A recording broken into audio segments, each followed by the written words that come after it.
High বন্ধুরা, তোমাদের সবাইকে প্রণাম ভালোবাসা জানিয়ে আমার এই ভিডিওটা শুরু করছি। আজ আমি আছি ভাইজাগ অর্থাৎ বিশাখাপত্তনমে। আমি এখন দাঁড়িয়ে আছি বিশাখাপত্তনমের আরকে বিচে। আরকে বিচ হলো রামকৃষ্ণ বিচ। ভাইজাগ সামরিক দৃষ্টিতে খুব গুরুত্বপূর্ণ জায়গা, আর পর্যটকদের জন্য সুন্দর একটা জায়গা। ভাইজাগে আসলে একসাথে সমুদ্র আর পাহাড় দেখতে পাওয়া যায়, তাই সবাই খুব পছন্দ করে এই জায়গাটাকে।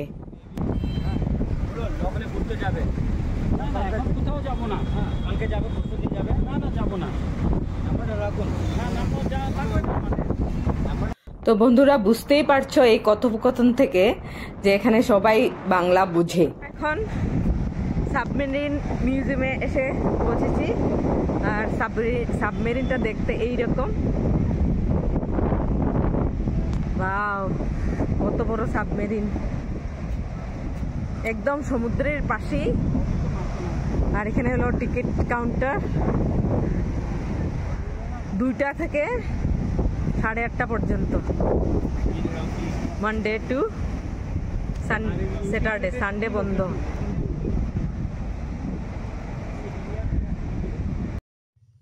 রামকৃষ্ণ বিচেই এই মিউজিয়ামটা খুব সুন্দর, আর এত বড় সাবমেরিন মিউজিয়াম আর কোথাও নেই ভারতবর্ষে। তো আরকে বিচে আসলে এই সাবমেরিন মিউজিয়ামটা অবশ্যই দেখবে বন্ধুরা। এটা হলো কি টর্পেডো, সাবমেরিনের ভিতরে যে থাকে। বাপরে বাপ,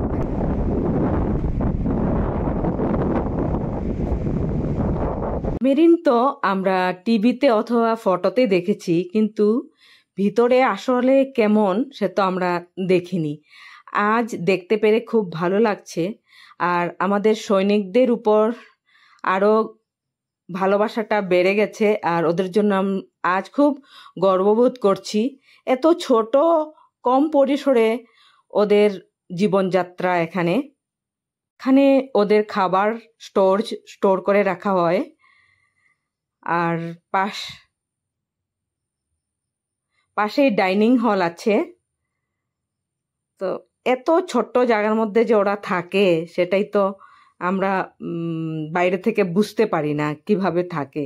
এই যে এটা দেখতে পাচ্ছি কিচেন, ইডলি বানাচ্ছে, একটা ডেমো দেওয়া আছে।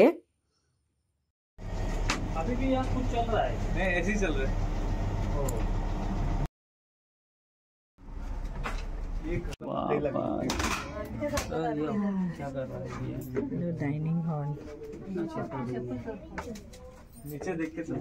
সাবমেরিন মিউজিয়ামটা দেখে আমরা বেরিয়ে এলাম, আর সামনেই সমুদ্রের উত্তাল গর্জনে কিছু শুনতে পাচ্ছিলাম না আমরা।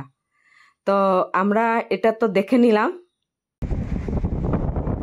এটা হলো TU-142 বিমান সংগ্রহালয়। একদিকে খাওয়ার জায়গা আর একদিকে মিউজিয়াম। তখন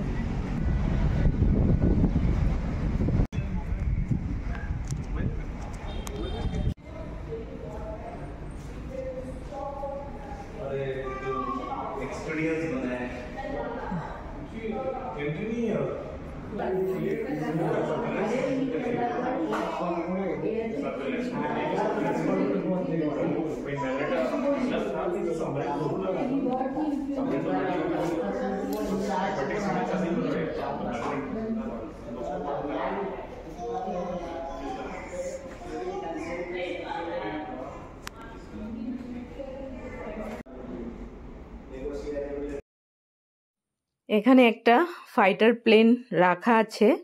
তো আমরা এখন ফাইটার প্লেনটি দেখতে যাচ্ছি।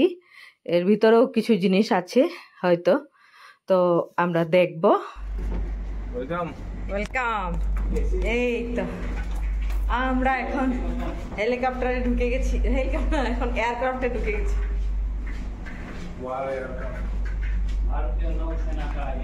ভারতীয় নৌসেনার এয়ারক্রাফটের ভিতরটা আমরা দেখে এলাম। ভিতরে ফটোগ্রাফি এলাও ছিল না, তাই আমরা ফটোগ্রাফি করলাম না, কিন্তু খুব ভালো লেগেছে দেখতে, অনেক অজানা জিনিস দেখতে পেলাম।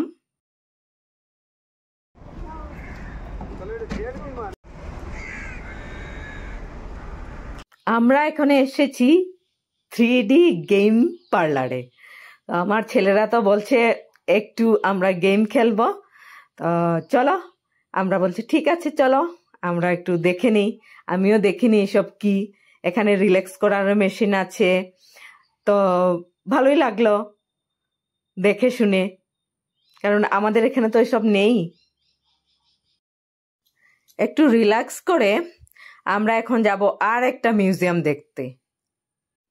আমরা এখন আছি বিশাখা এয়ারক্রাফট মিউজিয়ামে। বন্ধুরা, আমরা এখানে যা যা দেখেছি জীবনেও কখনো দেখতে পাবো না, পাইও নি। আমার গর্বে না বুকটা ফুলে যাচ্ছে। আমি আজ গর্বিত ভারতবাসী হিসাবে।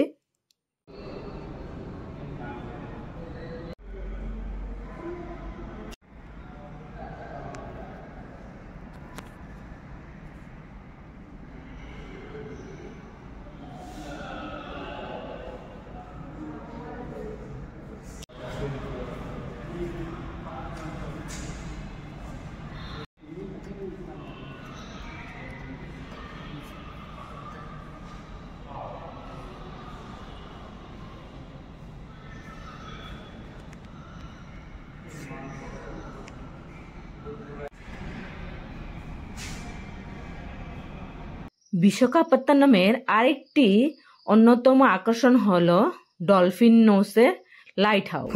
লাইট হাউস দেখতে যাচ্ছি, আর লাইট হাউসের এই পরিবেশটা।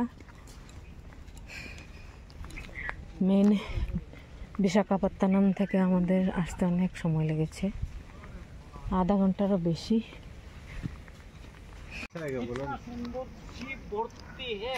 आपका ये मोबाइल सिर्फ तो पकड़ेगा ही नहीं सबको।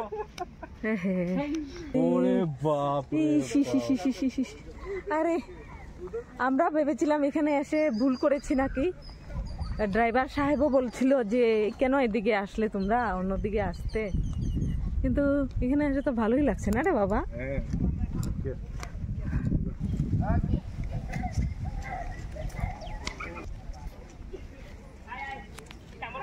এখান থেকে সমুদ্রটা সামনেই। এখানে তো অনেক মানুষ এসেছে, আর এখানে সব জুতো রেখে এটার নাম হলো ডলফিনস নোস লাইট হাউস।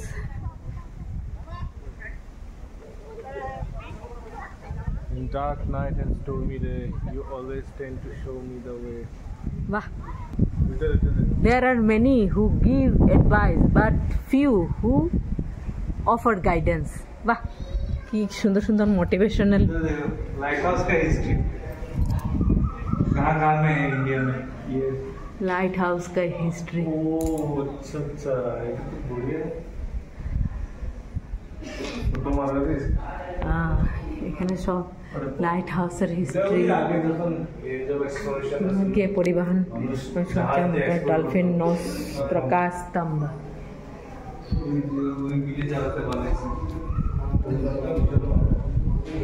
হ্যাঁ, এই দিক দিয়ে সমুদ্র। কতগুলো আছে। एक्टिव है ना, एक्टिव है, एक्टिव पूरा एक्टिव ना।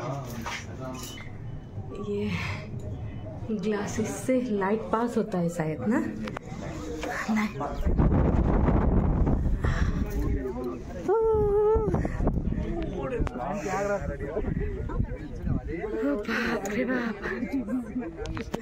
এই জায়গাটা ডলফিনের নাকের মতো, তাই এই জায়গাটাকে বলা হয় ডলফিন নোস।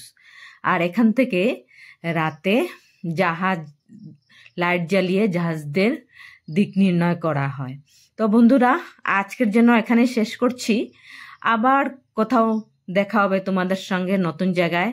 ততক্ষণ সবাই ভালো থেকো।